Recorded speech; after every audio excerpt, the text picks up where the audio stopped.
Dalam bab ini, istilah informasi teknologi disingkat IT, sedangkan terjemahannya teknologi informasi disingkat TI. Istilah informasi teknologi diperkenalkan oleh majalah Harvard Business Review. TI adalah penggunaan komputer, tempat penyimpanan data atau storage, penggunaan jaringan kerjasama atau networking, dan perangkat keras lainnya atau other physical device. TI mempunyai dampak luas terhadap fungsi audit internal, dan dengan hadirnya resiko-resiko baru, prosedur-prosedur baru diperlukan untuk mengelola resiko-resiko tersebut secara memadai. Selanjutnya ada tujuan TI. Yang pertama ada membedakan mesin-mesin yang khusus dirancang bangun atau purpose-built machines. Yang kedua ada menjalankan fungsi-fungsi yang terbatas dan mesin-mesin komputasi dengan tujuan umum atau general purpose computing machines. Yang selanjutnya ada 10 resiko teknologi. Ke-10 resiko itu berhubungan dengan pokok-pokok bahasan berikut. Yang pertama, cybersecurity. Yang kedua, information security. Yang ketiga, ada IT system development projects. Yang keempat, IT governance. Yang kelima, outscored IT service. Yang keenam, social media user. Yang ketujuh, mobile computing. Yang ke-8, IT skill among internal auditor. Yang ke-9, ada emerging technologies. Yang ke-10, board and audit committee technology awareness. Yang pertama ada resiko cybersecurity. Cybersecurity adalah pengamanan atas kejahatan penyalahgunaan data elektronis. Salah satu resiko terbesar dalam cybersecurity yang dihadapi organisasi adalah kemungkinan penyusup dari luar atau external perpetrators untuk mencuri data yang sensitif atau rahasia. Kebanyakan organisasi menyadari kerugian yang diakibatkan oleh peretasan data atau data breaches terhadap merek dagang atau sejenisnya atau brand dan reputasi. Yang kedua, ada information security. Information security adalah pengamanan terhadap kerahasiaan, integritas, dan ketersediaan informasi yang sangat penting bagi organisasi. Program pengamanan informasi atau Information Security Program yang baik lazimnya mempunyai penjabat di tingkat eksekutif atau manajer tingkat tinggi atau high level manager dengan sebutan Chief Information Security Officer atau CISO yang bertanggung jawab terhadap program ini.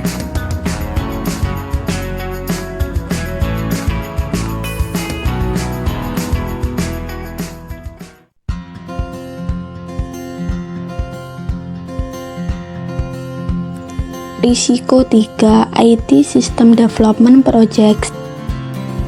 Apa risiko atau masalah yang dihadapi proyek-proyek pengembangan sistem TI ini? Berikut ini daftar kesenjangan antara harapan dan kenyataan.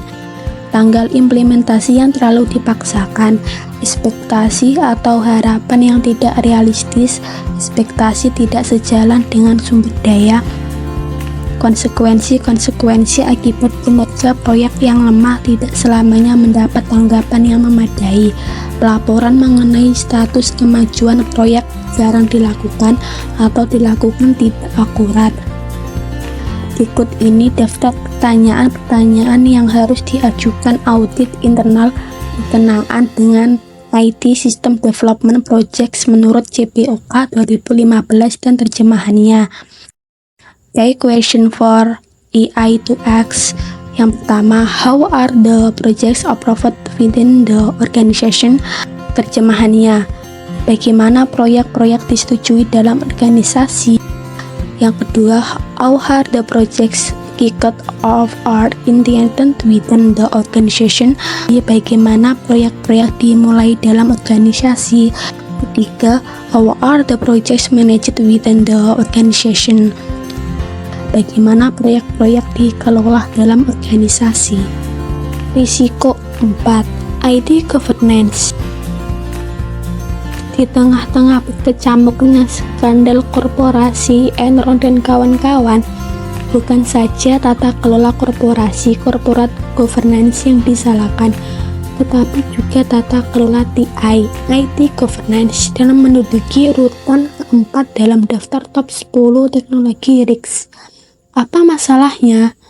Dalam banyak organisasi, manajemen mempertanyakan uang yang dihambur-hamburkan untuk TI, dan ada tekanan terus-menerus untuk menekan biaya TI. Hal ini juga disebabkan oleh kesenjangan yang semakin melebar antara apa yang orang atau ahli TI pikirkan menjadi kebutuhan bisnis dan apa yang pembisnis pikirkan tentang apa yang TI dapat berikan kepada bisnis. Yang pembisnis harapkan setidak-tidaknya adalah tata kelola TI yang baik, a good IT governance. Apa itu tata kelola TI? Berikut ini definisi International Professional Practice Framework. Tata kelola TI terdiri atas kepemimpinan, struktur organisasi, dan proses-proses yang memastikan bahwa teknologi informasi perusahaan mendukung strategi dan tujuan organisasi tersebut. Dalam menentukan lingkup dan melaksanakan audit atas tata kelola TI, tim audit internal harus menentukan apakah fungsi TI sejalan dengan dan memahami tujuan dan strategi organisasi, menentukan efektifnya sumber daya TI dan manajemen kinerjanya, menilai risiko yang bisa berdampak buruk terhadap lingkungan TI. Berikut ini daftar pertanyaan-pertanyaan yang harus diajukan audit internal berkenaan dengan IT governance menurut CBOK 2015 dan terjemahannya. Key question for EI to ask. 1. What activities is IT performing to align with business? How often does it meet with business to understand their needs? Terjemahannya, apa kegiatan yang dilaksanakan TI agar sejalan dengan bisnis? Berapa sering TI bertemu dengan bisnis untuk mengetahui kebutuhannya? 2. What is the business perception of its capabilities and performance? Apa persepsi bisnis mengenai kemampuan dan kinerja TI? 3. How does IT determine the value it provides to the business? Bagaimana TI menentukan nilai yang diberikannya kepada bisnis? Risiko 5. Outsourced IT service. Perusahaan dapat mengerjakan sendiri jasa-jasa TI yang dibutuhkan atau meminta jasa-jasa pihak ketiga yang dikenal sebagai outsourcing. Apakah risiko yang dihadapi perusahaan ketika meminta pihak luar mengerjakan kegiatan TI? Berikut ini kutipan dari Drew Perry, seorang IT Compliance Manager di Esalen, perusahaan kimia dengan kantor pusat di Covington, Amerika Serikat.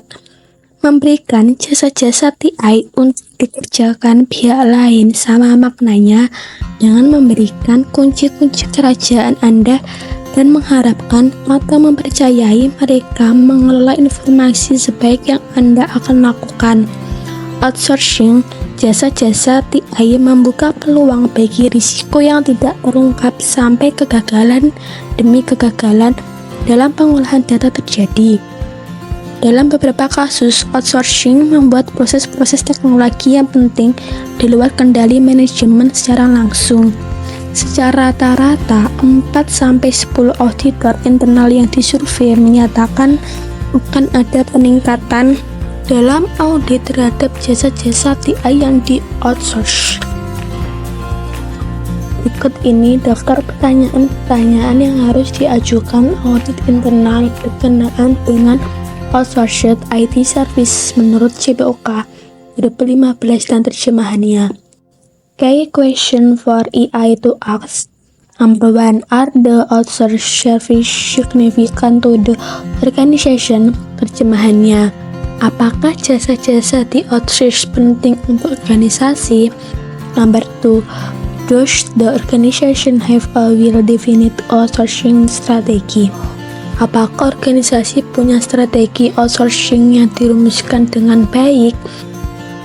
Number 3, do formal contracts or SLA exist for the outsourced activity?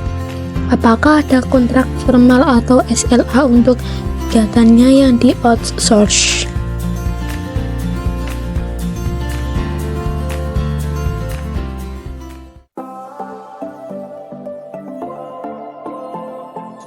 Resiko 6 yaitu social media use.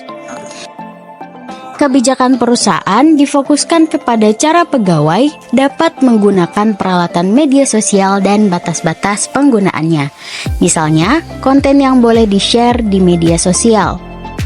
Resiko potensial bagi suatu organisasi antara lain adalah kemungkinan tuntutan hukum karena merusak nama baik seseorang atau organisasi, ancaman, harassment, dan pelanggaran-pelanggaran hak-hak pribadi seseorang. Selanjutnya, kebocoran informasi atau rahasia dagang yang berdampak buruk terhadap daya saing perusahaan.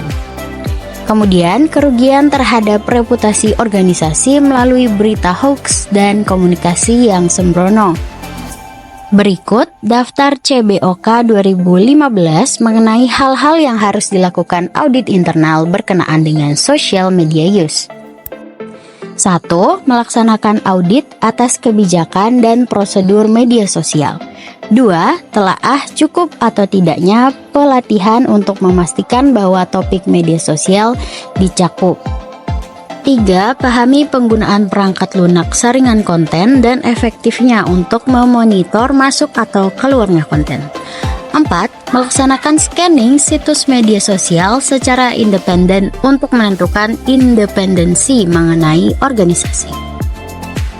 Resiko 7. Mobile computing.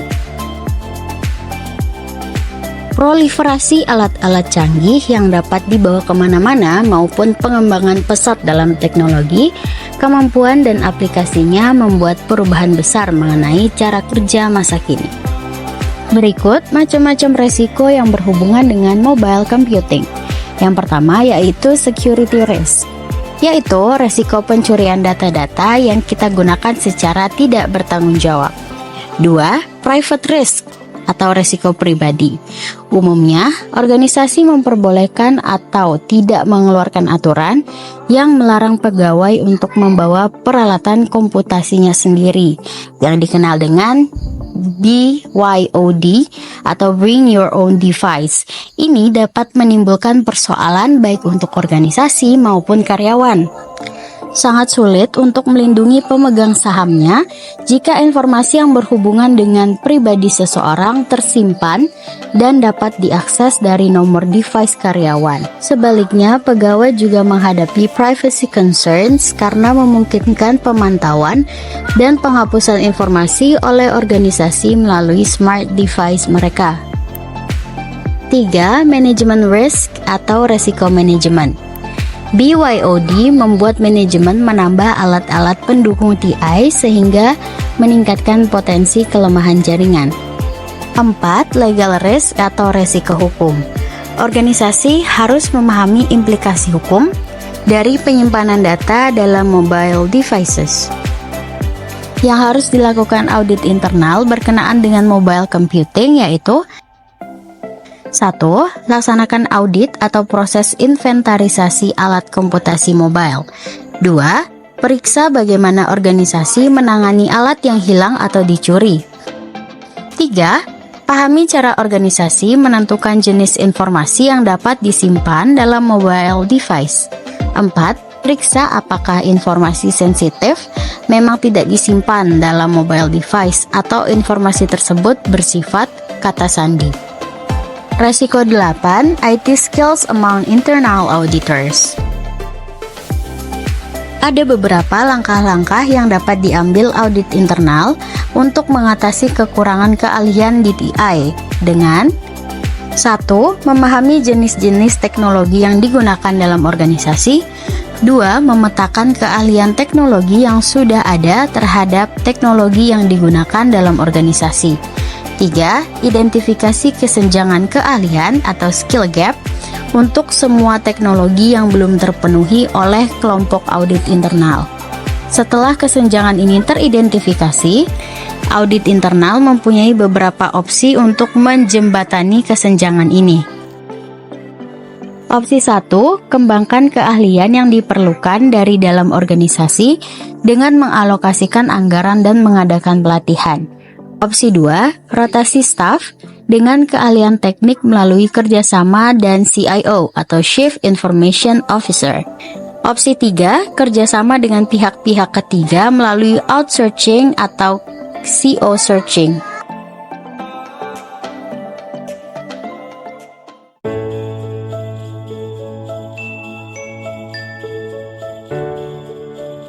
Selanjutnya ada risiko 9, emerging technologies, yaitu teknologi yang tumbuh dan berkembang. Didefinisikan sebagai teknologi yang belum digunakan dalam organisasi pada hari ini, namun akan digunakan dalam waktu dekat di masa mendatang. Contoh-contohnya, yang pertama ada predictive data analysis, adalah teknik analisis data yang menggunakan data saat ini dan masa lalu untuk memprediksi suatu kejadian di masa mendatang. Yang kedua, big data adalah kumpulan data yang begitu besar dan kompleks yang tidak dapat ditangani oleh metode penyimpanan dan analisis tradisional. Yang ketiga ada fog computing, di mana cloud computing diperluas sampai ke ujung jaringan perusahaan. Pengertian dari fog computing sendiri adalah salah satu taktik yang dibangun berdasarkan konsep yang sudah ada seperti cloud computing dan edge computing untuk membantu berbagai fasilitas menggunakan dan mengelola data secara lebih efektif dan efisien, sekaligus menghasilkan berbagai manfaat di berbagai metrik. Yang keempat ada 3D printing, di mana printers diprogram untuk menghasilkan output berupa objek-objek 3 dimensi. Pengertian 3D sendiri adalah grafik yang dihasilkan komputer yang memberikan persepsi ke dalam yang mirip dengan objek di dunia nyata. Dan yang kelima ada the Internet of Things, di mana objek sehari-hari seperti refrigerator atau microwave terhubung dengan jaringan. Selanjutnya, risiko 10, Board and Audit Komite Teknologi atau kesadaran teknologi Dewan dan Komite Audit. Dalam survei CBOK 2015, Dewan Komite di sebagian perusahaan tidak paham teknologi atau dalam bahasa anak muda yaitu gaptek. Gaptek menempati peringkat 10 dalam daftar Top 10 Technology Race. Audit internal memainkan peran kunci dan menjadi perantara yang membuka mata dewan dan komite audit tentang teknologi dan manfaatnya dalam organisasi. Selanjutnya ada kesimpulan tentang 10 risiko teknologi informasi. 10 risiko mengenai teknologi informasi didasarkan atas survei global. Jenis dan urutan gawatnya risiko teknologi untuk organisasi di Indonesia belum tentu sama dengan hasil survei tersebut. Penjelasan ini dimaksudkan untuk menimbulkan kesadaran tentang apa saja risiko yang mungkin terjadi dalam teknologi informasi, dan pembaca melihat ke dalam organisasinya dan memikirkan kemungkinan risiko yang lain. CBOK 2015 menutup kajiannya sebagai berikut. Auditor internal sudah bekerja rajin untuk berpikir secara strategis, memahami bisnis, dan menambah nilai. Sekarang, mereka perlu proaktif mengidentifikasi emerging technologies yang bisa berdampak terhadap organisasi mereka. Para pakar memberikan rekomendasi sebagai berikut. Yang pertama, laksanakan proses yang menimbulkan kesadaran mengenai situasi yang dihadapi. Yang kedua, perhatikan tanda-tanda bahaya dalam industri atau lingkungan Anda. Yang ketiga, tanyakan bagaimana kalau. Pertanyaan ini akan membuka wawasan auditor internal mengenai apa yang mungkin terjadi dan konsekuensinya. Yang keempat, buat daftar risiko-risiko yang mungkin terjadi dari emerging teknologi dan apa peluangnya. Daftar semacam ini dapat direvisi dari waktu ke waktu untuk menentukan dampak potensialnya. Yang kelima, ketika risiko atau peluang diidentifikasi, lakukan tindak lanjut sebagai jawaban atas risiko atau peluang tersebut. Meskipun tidak mungkin memperkirakan masa depan, kita bisa memastikan bahwa cakrawala teknologi akan berubah. Para auditor internal harus siap-siap untuk menyesuaikan diri dengan perubahan. Standar and GTAG, International Professional Practice atau IPPF Guidance yang relevan untuk bab ini terdiri atas A. Beberapa standar dan B. Seluruh pokok bahasan dalam GTAG atau Global Technology Audit Guide. Yang pertama, standar tentang proficiency. Secara umum, proficiency dibahas dalam standar 1220 proficiency sebagai berikut. Auditor internal harus memiliki pengetahuan, keterampilan, dan kemampuan lain yang diperlukan untuk melaksanakan tanggung jawabnya. Kegiatan audit internal secara kolektif harus memiliki pengetahuan, keterampilan, dan kemampuan lain yang diperlukan untuk melaksanakan tanggung jawab fungsi audit internal. Dalam pelaksanaannya, pimpinan audit internal bertanggung jawab mencari kompetens dari sumber-sumber lain jika stafnya mempunyai keterbatasan. Ini diterapkan dalam standar 1210.A1. Kepala audit internal wajib mendapatkan nasihat dan bantuan yang kompeten dari luar jika stafnya tidak atau kurang memiliki pengetahuan, keterampilan, dan kemampuan lain yang diperlukan untuk melaksanakan sebagian atau seluruh penugasan. Selanjutnya ada standar tentang due professional care. Standar 1220 menetapkan auditor internal harus menerapkan kehati-hatian dan keahlian yang diharapkan dari seorang auditor internal yang berwawasan dan kompeten. Kehati-hatian profesional tidak berarti bahwa auditor internal adalah makhluk sempurna tanpa cacat dan kesalahan. Standar 1220.A2 menyatakan auditor internal harus menerapkan kehati-hatian profesional dengan mempertimbangkan A. Luasnya pekerjaan untuk mencapai tujuan-tujuan penugasan, B. Kerumitan, materialitas, atau pentingnya suatu masalah yang ingin diteliti prosedur asuransi tersebut, C. Kecukupan dan efektifnya proses tata kelola, manajemen risiko, dan pengendalian, D. Probabilitas terjadinya kesalahan error, fraud, atau ketidakpatuhan yang signifikan, dan yang terakhir ada perbandingan antara biaya asuransi dengan hasil potensialnya.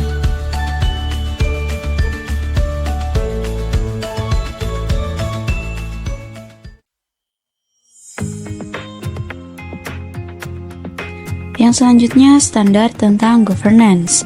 Standar 2110 menetapkan kegiatan audit internal harus menilai dan membuat rekomendasi yang tepat untuk memperbaiki proses tata kelola untuk mencapai tujuan-tujuan di bawah ini. Yang pertama, mendorong etika dan nilai-nilai yang tepat dalam organisasi. Kedua, memastikan manajemen kinerja dan akuntabilitas organisasi yang efektif. Dan yang terakhir, mengkomunikasikan informasi tentang risiko dan pengendaliannya kepada area-area yang tepat dalam organisasi. Dan mengkoordinasikan kegiatan serta mengkomunikasikan informasi tentang kegiatan tersebut kepada dewan, auditor eksternal, auditor internal, dan manajemen. Selanjutnya ada pula standar tentang risk management. Kegiatan audit internal harus mengevaluasi efektifnya proses manajemen risiko dan menyumbang gagasan perbaikan proses tersebut. Menentukan apakah proses manajemen risiko itu efektif merupakan pemikiran auditor internal yang merupakan hasil dari penilaian bahwa 1. Tujuan-tujuan organisasi mendukung dan sejalan dengan misinya. Kedua, risiko-risiko signifikan sudah diidentifikasi dan dinilai, probabilitas terjadinya dan dampaknya jika terjadi. Ketiga, tanggapan tentang risiko yang dipilih sudah tepat sejalan dengan selera organisasi terhadap risiko atau organization risk appetite. Keempat, informasi tentang risiko telah diperoleh dan dikomunikasikan secara tepat waktu ke waktu ke seluruh organisasi hingga manajemen, staf, dan dewan dapat melaksanakan tanggung jawab mereka. Ada pula standar tentang kontrol. Kegiatan audit internal harus membantu organisasi dalam menyelenggarakan pengendalian yang efektif dengan cara mengevaluasi efektif dan efisiennya pengendalian tersebut dan melalui perbaikan dan penyempurnaan secara terus-menerus. Yang selanjutnya kita akan membahas tentang Global Technology Audit Guide. Global Technology Audit Guide atau GTIG adalah buku petunjuk audit tentang teknologi global yang membahas masalah teknologi informasi berkenaan dengan manajemen, kontrol, dan security. Buku ini terdiri dari beberapa series yang merupakan referensi penting bagi para CIA atau Chief Audit Executive mengenai berbagai risiko terkait teknologi informasi dan praktik-praktik yang direkomendasikan. Beberapa series diantaranya membahas terkait yang pertama, informasi teknologi kontrol. Ini membahas konsep-konsep pengendalian teknologi informasi, pentingnya pengendalian teknologi informasi, peran dan tanggung jawab organisasi, dan teknik-teknik analisis dan pemantauan risiko. Kedua, Change and Path Management Control, menjelaskan sumber-sumber perubahan dan dampaknya terhadap tujuan bisnis, dan juga bagaimana pengendalian terhadap perubahan dan patch management control membantu menangani risiko dan biaya teknologi informasi, serta hal-hal yang dalam praktiknya bisa atau tidak bisa berhasil. Ketiga, Continuous Auditing. Petunjuk ini membahas peran Continuous Auditing dalam lingkungan audit internal masa kini, hubungan antara Continuous Auditing, Continuous Monitoring, dan Continuous Assurance, dan penerapan serta pelaksanaan Continuous Auditing. Keempat, Management of IT Auditing. Petunjuk ini membahas risiko-risiko yang berhubungan dengan teknologi informasi dan mendefinisikan IT Auditing Universe, dan juga bagaimana pelaksanaan dan pengelolaan proses teknologi informasi.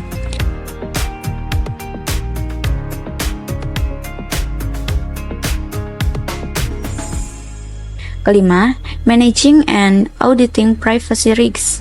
Petunjuk ini membahas prinsip-prinsip dan kerangka mengenai Global Privacy Risk Model, dan pengendalian Privacy Risk, peran auditor internal, dan 10 pertanyaan mengenai privacy yang diajukan selama audit. Yang keenam, Managing and Auditing IT Vulnerabilities. Petunjuk ini antara lain membahas siklus hidup penanganan vulnerability atau kerentanan, lingkup audit atas vulnerability management, dan matriks untuk mengukur praktik vulnerability management. Ketujuh, Informasi Teknologi Outsourcing. Petunjuk ini membahas bagaimana memilih vendor yang tepat untuk IT outsourcing dan pertimbangan-pertimbangan penting untuk mengendalikan outsourcing baik dari sudut pandang kegiatan perusahaan maupun vendor. Kedelapan, Auditing Application Control. Petunjuk ini membahas konsep-konsep pengendalian aplikasi dan hubungan dengan pengendalian umum, dan juga lingkup penelaah atas pengendalian aplikasi berbasis resiko atau Risk-Based Application Control Review. Kesembilan, Identity and Access Management. Petunjuk ini membahas konsep-konsep utama EIM atau Identity and Access Management, risiko-risiko terkait proses EIM, petunjuk rinci tentang bagaimana mengaudit proses EIM, dan contoh-contoh checklist untuk para auditor. Ke-10, Business Continuity Management. Business Continuity Management, disebut juga BCM, membahas risiko bisnis dan meliputi diskusi terperinci mengenai syarat-syarat program BCM. Dan yang terakhir yaitu Developing the IT Audit Plan, memberikan petunjuk langkah demi langkah bagaimana mengembangkan rencana audit teknologi informasi, mulai dari pemahaman bisnis, mendefinisikan IT Audit Universe, dan melaksanakan risk assessment, sampai pada menformalkan rencana audit teknologi informasi.